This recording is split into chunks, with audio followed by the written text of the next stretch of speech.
ദുബായിൽ അദ്ദേഹം ജോലി നേടിയെടുത്തു എന്ന് പറയുന്നുണ്ടല്ലോ. ആ സ്വാഭാവികമായിട്ടും ഈ പൊതുപ്രവർത്തന രംഗത്ത് ഉൾപ്പെടെ പ്രവർത്തിക്കുമ്പോൾ അതുൾപ്പെടെ മാറ്റി വെച്ചിട്ടാണ് അദ്ദേഹം പ്രവർത്തിക്കുന്നതാണോ പറയുന്നത്? അല്ല, അവരെവിടെ സെയിൽസ്, എന്ത് സെയിൽസാണ് ചെയ്യുന്നത്? ഇത്രയും രൂപ ഒരു സെയിൽസ് മാനേജർക്ക് കൊടുക്കണമെങ്കിൽ ആ കമ്പനി എത്ര വലിയ കമ്പനി ആവണം, എത്ര ടേൺ ഓവറുള്ള കമ്പനി ആവണം?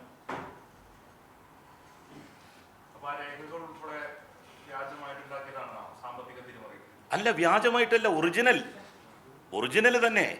ഇപ്പോൾ ഇന്ത്യയിലാണ് സെയിൽസ് മാനേജർ വർക്ക് ചെയ്യുന്നത്. യൂത്ത് ലീഗിൻ്റെ സംസ്ഥാന ജനറൽ സെക്രട്ടറി ആണല്ലോ. ഇപ്പോൾ അത് ഏതെങ്കിലും ലീഗുകാരുടെ ഒരു കമ്പനിയായിട്ട് ഇങ്ങനെ യൂത്ത് ലീഗിൻ്റെ ജനറൽ സെക്രട്ടറി ആയിട്ട് പ്രവർത്തിക്കുമ്പോൾ അതിന് സെയിൽസ് മാനേജർ ആയിട്ട് പ്രവർത്തിക്കുന്നത് പോലെ കരുതി 5.25 ലക്ഷം രൂപ മാസം കൊടുക്കുകയാണോ എന്നുള്ളത് അറിയില്ല. ഏതായാലും ബുദ്ധിയുള്ള ഒരു കമ്പനിയാണെന്നുണ്ടെങ്കിൽ അത് കൊടുക്കൂല. സത്യത്തിൽ ഇതിൽ ഈ കമ്പനിയിൽ പാർട്ട്ണർഷിപ്പ് ഉണ്ട്. ആ പാർട്ട്ണർഷിപ്പ് മറച്ചു വെക്കാൻ വേണ്ടിയിട്ട് വലിയ വിശ്വാസമില്ല ആരെ, ഇതിൻ്റെ ഉടമസ്ഥനെ. അപ്പോൾ ഓഞ്ഞ് പൈസ മുക്കുമോ എന്നുള്ള നിലക്കാണ് സെയിൽസ് മാനേജർ എന്നുള്ള നിലയിൽ 5.25 ലക്ഷം രൂപ പെർ മന്ത് അദ്ദേഹത്തിൻ്റെ അക്കൗണ്ടിലേക്ക്. ദുബായിൽ അദ്ദേഹത്തിന് അക്കൗണ്ട് ഉണ്ട്, ഫിറോസിന് ദുബായിൽ അക്കൗണ്ട് ഉണ്ട്. ദുബായിൽ അക്കൗണ്ട് ഇല്ലാത്ത ഒരാൾക്ക് അവിടെ ജോലി നേടാൻ പറ്റൂലല്ലോ.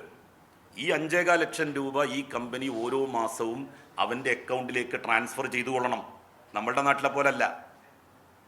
അത് ട്രാൻസ്ഫർ ചെയ്തില്ലെങ്കിൽ ആ കമ്പനി അടച്ചുപൂട്ടും അധികൃതർ. അപ്പോൾ എല്ലാ മാസവും ഇപ്പോൾ 5.25 ലക്ഷം രൂപ കിട്ടിക്കൊണ്ടിരിക്കുകയാണ്. അപ്പോൾ അതിൽ പാർട്ട്ണർഷിപ്പിനാണ് സാധ്യത, അല്ലാതെ ഒരിക്കലും 5.25 ലക്ഷം രൂപ പെർ മന്ത് കൊടുക്കാൻ സാധിക്കില്ല. ഇങ്ങനെ തന്നെയാണ് പല പാർട്ട്ണർമാരും ജോലി ചെയ്യുന്നത്.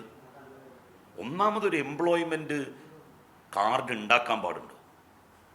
അത് തന്നെ വലിയ അന്യായവും അനീതിയല്ലേ.